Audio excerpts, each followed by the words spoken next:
Tuesday ជំរាបសួរបងប្អូនទាំងអស់គ្នាបាទថ្ងៃនេះខ្ញុំបានមានម្ហូបថ្មីបងប្អូនគឺយើងឆាជាមួយផ្លែននងបងប្អូនបាទកែមបុកផ្លែននងបាទថ្ងៃនេះយើងបានផ្លែ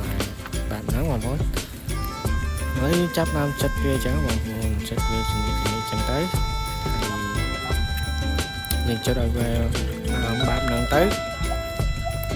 យើងយកទៅឆាជាមួយនឹងសាច់ជ្រូកបងប្អូន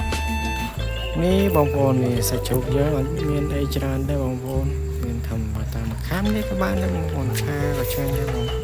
ប្អូនយើងបានបន្លែដាំធម្មជាតិចឹងបងប្អូនហើយយើងក៏យកទៅឆាចឹងបងប្អូនជាមួយនឹងគ្រឿងរបស់យើងបងប្អូនជាមួយគ្រឿងរបស់យើងមានអីច្រើនទេបងប្អូនមានតែខ្ទឹមម្ទេសអញ្ចឹងបងប្អូនចង់បានផ្អែមដាក់ស្ករអញ្ចឹងបងប្អូនយើងផ្អែមចឹងទៅតាមបងប្អូនចូលចិត្តរសជាតិមិនដែរតើកូន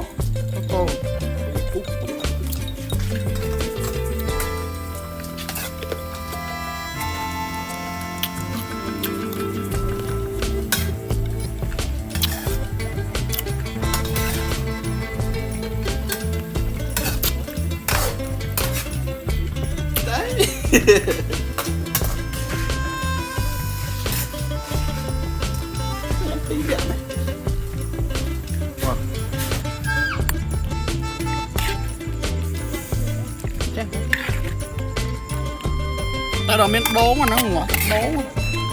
ងមួយ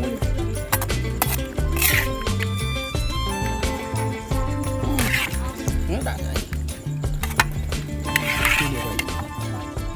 តោះណាវាទៅងងអីខ្ញុំជំនាញអាបាយធៀបហ្នឹង